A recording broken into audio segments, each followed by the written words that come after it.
ప్రభుత్వ పాఠశాలలను బలోపేతం చేయడమే కాంగ్రెస్ సర్కార్ లక్ష్యమన్నారు ఎమ్మెల్యే వేముల వీరేశం. నల్గొండ జిల్లా నకరేకల్ మండలంలోని తాటికల్ గ్రామంలో బడిబాట నిర్వహించారు. ఈ కార్యక్రమానికి హాజరైన ఎమ్మెల్యే వేముల వీరేశం 25 లక్షల వ్యయంతో సీసీ రోడ్డు, స్కూల్ ప్రహరీ గోడ నిర్మాణ పనులకు శంకుస్థాపన చేశారు. తెలంగాణ ప్రభుత్వ పాఠశాలల్లో విద్యార్థులకు నాణ్యమైన విద్య అందుతోందని వేముల వీరేశం తెలిపారు. ఈ ప్రభుత్వ హయాంలోనే ప్రైవేటు విద్యాసంస్థలకు ధీటుగా ప్రభుత్వ పాఠశాలలు రూపుదిద్దుకుంటున్నాయని తెలిపారు. కార్యక్రమంలో భాగంగా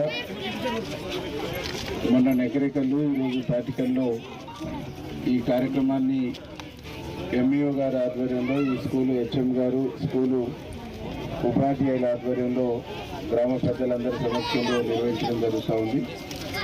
గ్రామస్తులందరికీ నా విజ్ఞప్తి ఏంటంటే, ప్రభుత్వ పాఠశాలల్లో విలువలతో కూడుకున్న నాణ్యమైనటువంటి విద్యను ప్రభుత్వ పాఠశాలలో అందిస్తూ ఉన్నారు.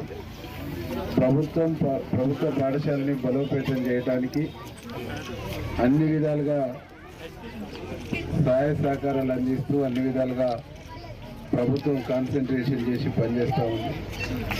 ప్రైవేట్ స్కూళ్ళకు మీ పిల్లల్ని పంపించడం ద్వారా మీకు ఆర్థిక భారం తప్ప అక్కడ పిల్లలకు అందుతున్నటువంటి విజ్ఞానం కానీ, అక్కడ పిల్లలకు నేర్చుకుంటుంది కానీ అంతంత మాత్రమే అని చెప్పేసి ఈ సందర్భంగా నేను గుర్తు చేస్తాను. ప్రభుత్వ పాఠశాలలో చదువుకున్నటువంటి పిల్లలు ఈ సమాజంలో ఏ పోటీలనైనా, ఏ ఫార్మేట్లనైనా నిలబడగలుగుతాడు, నిలదొక్కగలుగుతాడు. చివరికి ఉద్యోగ ఉపాధి అవకాశాలు లేనప్పుడు ఊళ్ళోకి వచ్చి ఏదైనా పని చేసుకునైనా నిలబడి తన కాళ్ళ మీద తను నిలబడేటువంటి ఒక శక్తి ప్రభుత్వ పాఠశాలలో చదువుకుంటున్నటువంటి పిల్లలకు ఉంటుంది.